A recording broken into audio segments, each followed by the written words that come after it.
when you replay a conversation from 3 years ago at 2 a.m., convinced you said something weird? Yup, overthinking. It's practically a universal hobby. But what if we could break that cycle? Well, Mitanshi Mehta is here to help us do just that. She's flipping the script from what if to so what. Let's give her a big welcome.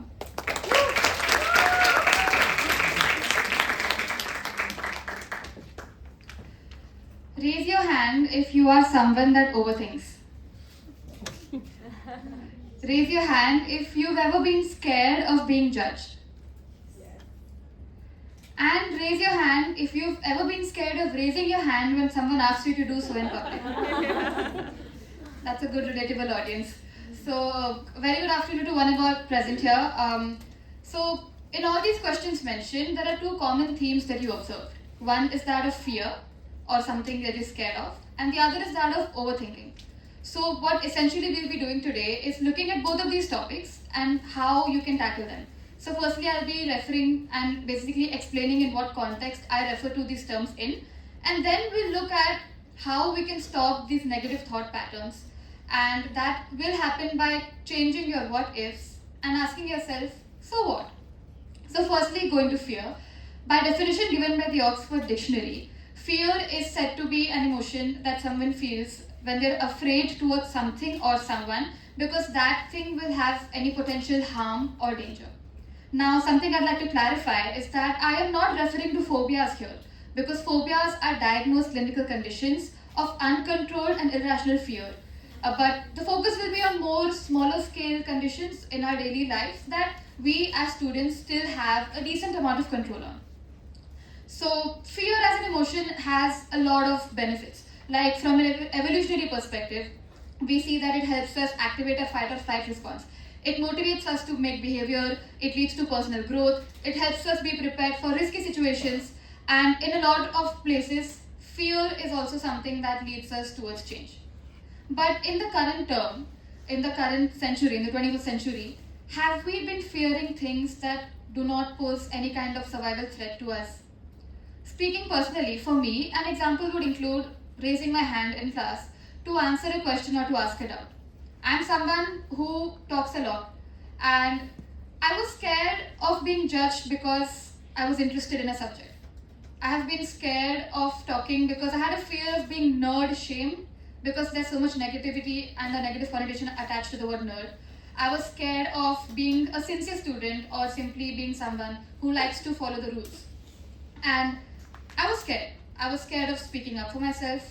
I was scared of talking. And I was basically scared of being me and embracing any and all qualities that I thought make me who I am.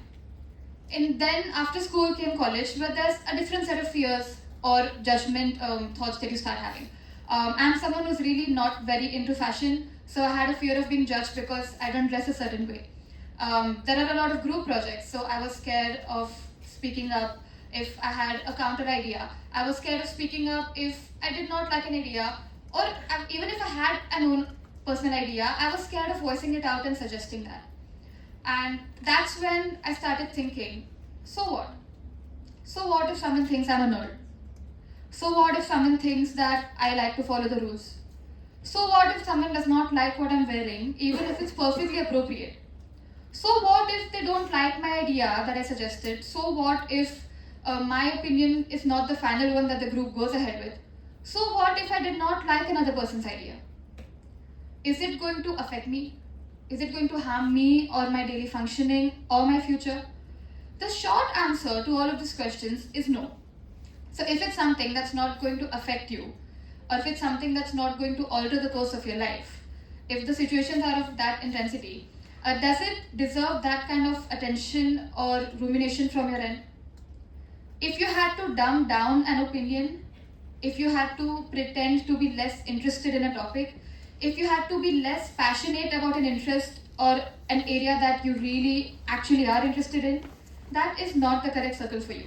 And I know this is a very cliched thing to say, but the right group of people will accept you for who you are. And if you have to pretend to be someone else out of fear, then that is not the correct route. Just ask yourself, so what? Now, going on to overthinking, the definition of which I don't think I quite need to get into, but overthinking is something I personally started doing a little more towards the last year. And something I've realized is that when an intrusive thought comes, there's immediately a chain of thoughts that follows. It's like this one thought after the other. And multiple times, what happens is that we are aware of the fact that it's happening to us, but even while we have awareness that we are in that place where we're about to spiral, or that the coming thought is intrusive, that it's not healthy, that it's not realistic, but it's very difficult to stop that chain of thought, to stop the thought pattern. And that is when I have recently started to incorporate this question, so what? So this can happen in two ways. Initially, I used to just play it in my head, but currently, it's something I do that's helped me more is writing it down. So I just take a piece of paper and I write so what like 10 times with 2 line spaces, and then I end up finishing those sentences so I can see myself facing them. And I'd like to be very real about how this works and how it works for me. You won't always like the answer to that so what. You won't always like writing or knowing that so what if that person does not like me? So what if my idea isn't the final one the group took? But having that reality check is somewhere still going to be much more helpful for you compared to going down that spiral and maybe making a scenario which could be tackled at a lower level much more intense for yourself. So you have to be ready to know that it's okay that you won't like the answer to the so what, but it's very important to try to stop that thought pattern in the third or fourth question itself before it goes down and you catastrophize whatever is happening in your life. So to conclude, I'd like to state that in any of the scenarios, be it fear or overthinking, the next time you see yourself getting lost in that thought process, just ask yourself or write down, so what? Because once you tackle it in your head, once you see yourself facing that situation, you realize that even if it ends up happening, you are equipped with what is required to go ahead with it. That you are brave enough, that you have the resources, you have the support to go ahead and to live that scenario even if it was to take place. And the knowledge of the fact that even if possibly this happens, you will still be able to handle it, that you will still be able to face it and you'll move on and you'll be okay, that that thing is okay. The knowledge of you even in your mind facing that situation will give you a kind of relief because you know that at the end of the day it's going to work out and you will be fine. So next time you're in that thought pattern, I think you can try this out. Thank you so much.